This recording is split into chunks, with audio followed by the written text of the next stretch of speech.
നിങ്ങളുടെ ഇഷ്ട പരമ്പരകൾ എക്സ്ക്ലൂസീവായി സൺ നെക്സ്റ്റ് ആപ്പിലൂടെ തികച്ചും ഫ്രീ ആയി ഇപ്പോഴേ ആപ്പ് ഡൗൺലോഡ് ചെയ്യൂ.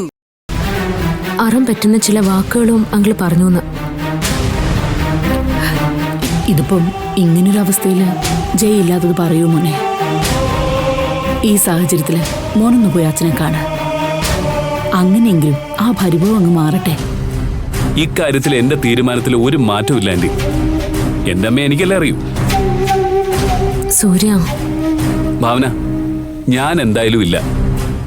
ഇനിയും നാണം കിടണമെങ്കിൽ തനിക്ക് പോവാം. എന്നെ പ്രതീക്ഷിക്കണ്ട. സൂര്യ, ഈ കാര്യത്തിൽ ഞാൻ സൂര്യയുടെ ഭാഗത്ത് തന്നെയാ ഭാവന. എന്തെങ്കിലും കാര്യമില്ല സൂര്യ ഇങ്ങനെ പറയത്തില്ല. ഭാവന, ഇനിയിപ്പോ എന്ത് ചെയ്യും? ഞാനും അത് തന്നെ മായച്ച് ആലോചിക്കുന്ന. ബന്ധങ്ങളൊക്കെ മുറിച്ചു മാറ്റാൻ എളുപ്പം, പക്ഷെ അത് വീണ്ടും കൂട്ടിച്ചേർക്കാനാ പാട്. അതുകൊണ്ട് എത്രയും വേഗം ഇതിനൊരു പരിഹാരം ഉണ്ടാക്കി പറ്റൂ. ഇനിയിപ്പോ മറിച്ചൊരു ചിന്ത വേണ്ട. നിങ്ങൾ രണ്ടുപേരും പോയി സൂര്യയുടെ അച്ഛനെ കാണാം. അത് വേണോ അമ്മേ? വേണം സേതോട്ടാ. സൂര്യൻ ഭാവനയോട് പോകുന്നെങ്കിൽ പോവാൻ പറഞ്ഞതല്ലേ. അവളൊന്ന് പോയി സംസാരിക്കട്ടെ. അതെ സേതോട്ടാ, അതാ ഇപ്പൊ നല്ലത്. അല്ലാതെ അച്ഛനും മോനും തമ്മിലുള്ള നിസ്സാര പിണക്കം വലുതാക്കുകയല്ല വേണ്ടത്. അതേടാ, ക്ഷമിക്കാൻ പറ്റുന്നൊക്കെ ക്ഷമിക്കണം. ഇല്ലെങ്കിൽ ഒരിക്കലും കൂട്ടിച്ചേർക്കാൻ പറ്റാത്ത വിധം വേർപെട്ടു പോകും. അമ്മ അമ്മയുടെ അനുഭവങ്ങളല്ലേ ഈ പറയുന്നത്. എന്താമ്മേ, ബന്ധങ്ങൾ നഷ്ടപ്പെടുത്തി ചിലപ്പോൾ ഖേദിക്കുന്നുണ്ടോ? നിർത്തടാ, നില്ല. ഇതുപോലുള്ള നിസ്സാരമായ പ്രശ്നങ്ങളല്ലല്ലോ എന്റെ ജീവിതത്തിലുണ്ടായത്, ആണോ? അതൊന്നും ഒരിക്കലും വിളക്കി ചേർക്കാൻ പറ്റുകയില്ല. നീ വെറുതെ മറന്നു കിടക്കുന്ന ഒന്നും ഓർമ്മിപ്പിക്കണ്ട. നീ പോയിട്ട് വാ, അതാ നല്ലത്. ഞാൻ ഏട്ടനെ വിളിക്കട്ടെ.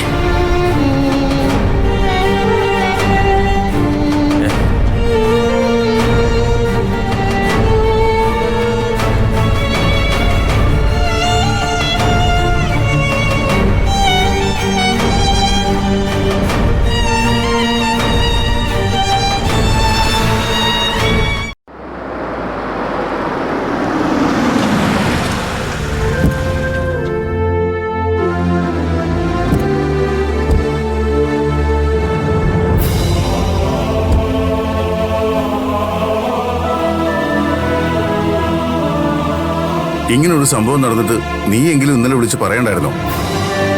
വിളിച്ച് ഞാൻ അത്ര കാര്യമാക്കിയില്ല. കുറച്ചു മുമ്പ് ജയനുള്ളാൻഡി വന്നിട്ട് വിഷമത്തോടെ സംസാരിച്ചിട്ട് പോയപ്പോഴാ സംഗതി ചിലപ്പോൾ സീരിയസ് ആണെന്ന് മനസ്സിലായത്. ദേവൻ ഇത് എന്തു പറ്റി? ദേവൻ ഒരിക്കലും ഇങ്ങനെ പെരുമാറുന്ന ഒരാളല്ലല്ലോ. അതാ വല്യമ്മ ഞങ്ങളുടെ സംശയം. വിളിച്ച എന്തൊക്കെ പ്രശ്നങ്ങളുണ്ടെങ്കിലും ഭാവനയും സൂര്യ അങ്കിൾ സപ്പോർട്ട് ചെയ്യുന്ന ഞാൻ കണ്ടിട്ടുള്ളൂ. ഇതങ്ങനെ നിസ്സാരമായി കാണേണ്ട ഒന്നല്ല സേതു. എന്താണെന്ന് നമുക്കറിയണമല്ലോ.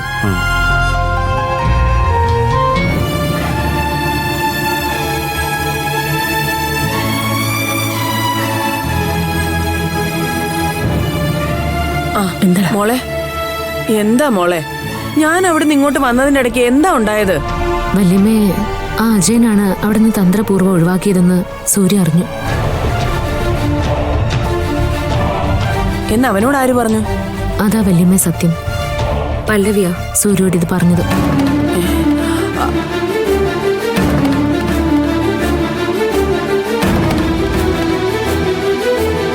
അയാളുടെ ഉദ്ദേശം എന്നെ അവിടെ ഒറ്റപ്പെടുത്തുക എന്ന് മാത്രമായിരുന്നു. അങ്ങനെയാണെങ്കിൽ ദൈവമായിട്ടാ മോളെ ദേവനെ കൊണ്ട് ഇങ്ങനെയൊക്കെ ചെയ്യിച്ചത്.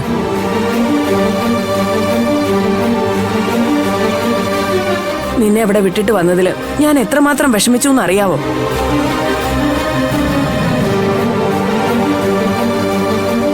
എന്തായാലും നീ ഇങ്ങ് വന്നത് നന്നായി. സൂര്യയുടെ റൂമിലുണ്ട് വല്ലിച്ച.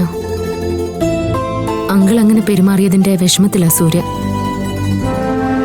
അല്പം മുമ്പ് ജയ് ഇവിടെ വന്നിട്ടുണ്ടായിരുന്നു ഏട്ടാ. സേതു പറഞ്ഞു. ജയ വല്ലാതെ പേടിച്ചിരിക്കുക.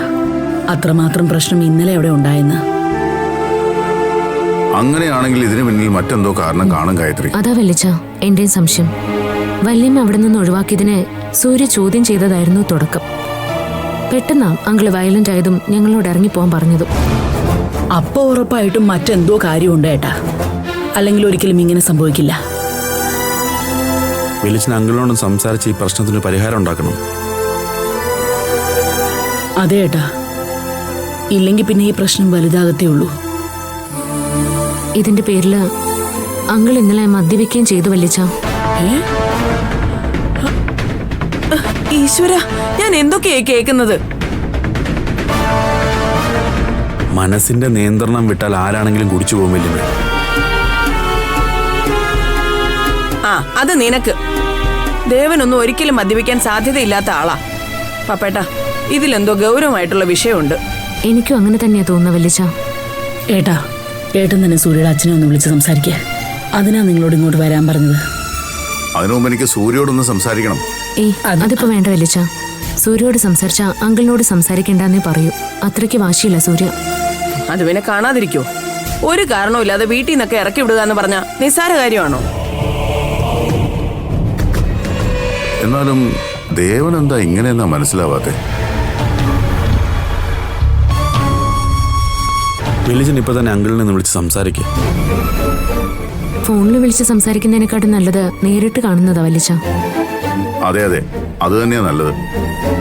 എന്തായാലും വീട്ടിലേക്ക് പോകണ്ട, ഒറ്റയ്ക്ക് സംസാരിക്കുന്നതാ നല്ലത്. പപ്പേട്ട, ദേവനെ ഒന്ന് വിളിച്ചു നോക്ക്. അത്യാവശ്യമായിട്ട് കാണണമെന്ന് പറ. ഭാവനയുടെ അഭിപ്രായം എന്താ? വീട്ടിലേക്ക് പോണോ അതോ പുറത്തെവിടെയെങ്കിലും വരാൻ പറയണോ? ഏട്ടാ, അത് അവിടെ അജയനും ഭാര്യ ഉള്ളതുകൊണ്ട് പുറത്തു വെച്ച് കാണുന്ന നല്ലത്. അതെ വല്ലിച്ച, അവരാണല്ലോ ഇപ്പൊ അവിടുത്തെ ഇത്തിൽ കണ്ണികൾ. ഞാനെന്തായാലും ദേവനെ വിളിച്ചിട്ട് കാണാം. ദേവൻ എന്താ പറയുന്നതെന്ന് നോക്കാലോ. ജാനകി, എന്തോ? നീ ഇവിടെ നിൽക്ക്, ഞാൻ പോയിട്ട് വരാം. ശരി നിങ്ങളാരും ടെൻഷൻ അടിക്കണ്ട. ശരി ശരി പപ്പേട്ട. മോളിരിക്ക.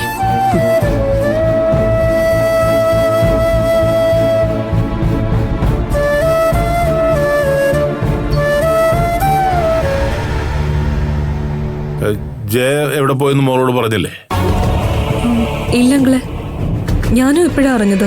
എന്നോടുള്ള ദേഷ്യം തീർക്കാനാവും പറയാതെ പോയതല്ലേ? അങ്കിളുടെ ഇന്നലത്തെയുള്ള പെരുമാറ്റം എല്ലാരും വിഷമിപ്പിച്ചു അങ്കിളെ. ഞാൻ പിന്നെ എന്താ മോളെ വേണ്ടേ? ഈ സഹിക്കുന്നതിന് ക്ഷമിക്കുന്നതിനൊക്കെ ഒരു പരിധിയില്ലേ? സൂര്യ പറയുന്നത് നിന്റെ ആന്റിക്ക് പിടിക്കില്ല, നിന്റെ ആന്റി ചെയ്യുന്നതൊന്നും സൂര്യക്ക് ഉൾക്കൊള്ളാനും പറ്റില്ല. അപ്പൊ പിന്നെ അവര് തമ്മിൽ ഇവിടെ ശരിയാവില്ല. കുറച്ചു ദിവസം മാറി നിൽക്കുമ്പോ പരസ്പരം മനസ്സിലായിക്കോളും. അങ്കിളെ, അതിന് സൂര്യയോട് ഇവിടുന്ന് അങ്കിള് പോവാൻ പറയണ്ടായിരുന്നു. സൂര്യയോട് മാത്രമല്ലല്ലോ, ഭാവനയോട് ഞാൻ പറഞ്ഞില്ലേ. ഇനി ഞാനൊന്ന് നോക്കട്ടെ ശരിയാവില്ല എന്നുള്ളത്. അങ്കിള് പോയി സൂര്യയും ഭാവനയും തിരിച്ചു വിളിച്ചോണ്ടോ അങ്കിളെ.